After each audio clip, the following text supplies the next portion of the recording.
On this week's episode of Badly Painted, we have the Salamanders. So this is what we've got. We have 3 Marines. This is the standard little box of 3 easy to build intercessors. So what we're going to do is these 2 are going to be done with contrast. This one is going to be done with normal paints. Either Vallejos or Citadels, depending on which one I find first, to be honest. This guy's going to get the contrast, but it's going to be applied with a brush. This guy's going to get the contrast, but it's going to be applied with an airbrush. So we're going to try to mix it up a little bit here. I've got my little disposable shot glasses. So I'm going to put 2 parts medium to 1 part paint into this. That's going to be used for him, applied with a brush. This one, probably whatever's left, dumped into the airbrush and then sprayed on that. And then this guy is going to be done in his own special way with the ordinary paints. He's being base coated in Wraithbone. These guys were undercoated, primed in white, and then given a spray of black ink and then a zenithal of Wraithbone again. Fairly heavy zenithal, actually, I mean, but it should do the job we want. Okay, so here we have our 3 guys. I need a pointy stick. Find me a pointy stick. Aha!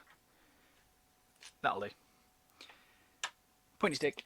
So this guy in the middle is my favourite one. This guy was airbrushed with the Warp Lightning contrast paints over a zenithaled base coat, black to white zenithal. The guy here is just straight up contrast paints, and the green one I cannot stop going blotchy. I'll show you. I'll give proper close-ups of each one. You know, fully fill the screen. This guy was effectively standard paints. Now these 2 obviously airbrushed. This one brush painted. I know there's better ways to do the brush paints, but I'm trying to do it so that it's speed painting. I've seen guys in videos do beautiful models with lovely smooth base coats with the contrast paints. I don't have the patience for that, and as far as I'm concerned, the point of contrast paints is speed painting.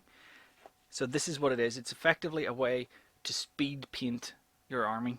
Now, things like heroes, you know, centerpiece models, you're going to want to take your time and do nice jobs, do the best work you can. But for a squad of intercessors, a squad of hellblasters, a rhino, something, you know, something that's just there, it's not your centerpiece, you're going to want to be able to paint them quickly and well. And I think that airbrushing the contrast paints is the way to do it,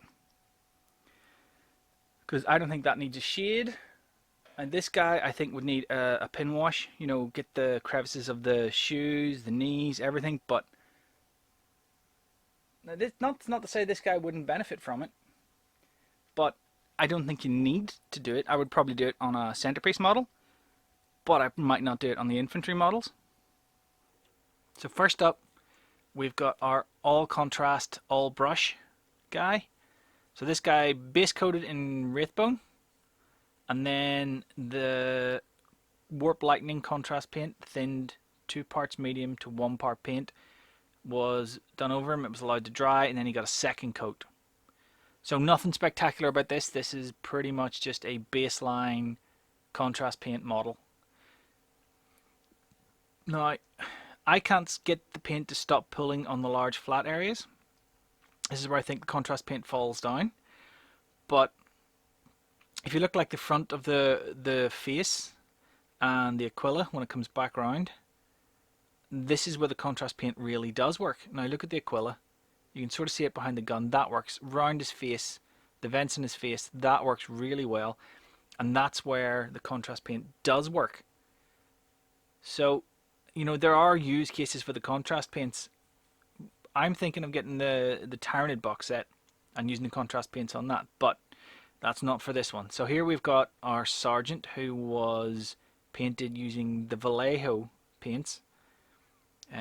So that was the darker green painted first, and then zenithal highlights, with gradually adding just drop by drop of the lighter green into the darker green in the cup of the airbrush, mixing it around, adding thinner as necessary, and then coming in from above.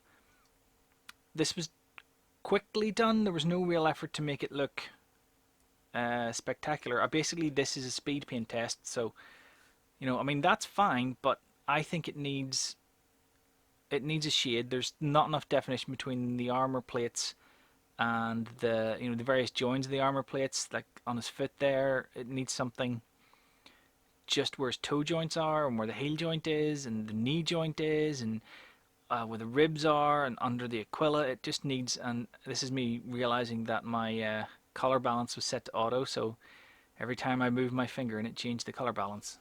I need to switch that off on the webcam. But yeah, I mean, it's not bad. It's perfectly usable, but there's more work required, I think, to make it to a decent tabletop standard. So I don't like work, so that's not what we're going to do.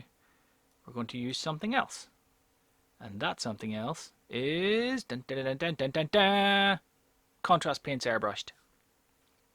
So if you compare that to the previous guy, I think this is so much better. The light touch with the airbrush, using the zenithal for the base coat, really does bring out all the details on this model. You could do this a bit more with, let's say, taking a thinned Nuln oil, using the contrast medium, putting that on it and letting that sink in all the recesses, then zenithal highlighting with the wraith bone, and then blasting on the contrast paint. But I think the way I've done it there, with just straight over a raw, very basic zenithal, works really nicely. I'd still like to see a bit more highlighting. I don't know whether it'd be worth doing some edge highlighting, or if there's a way to do it with the airbrush to make it faster. But that's perfectly acceptable by itself. If it can be highlighted easily, I'm going to try that and see how that looks. I was thinking of actually giving it a dry brush with the wraith bone, and then another very, very light zenithal with the contrast paint again, just to see, but that's an experiment for later.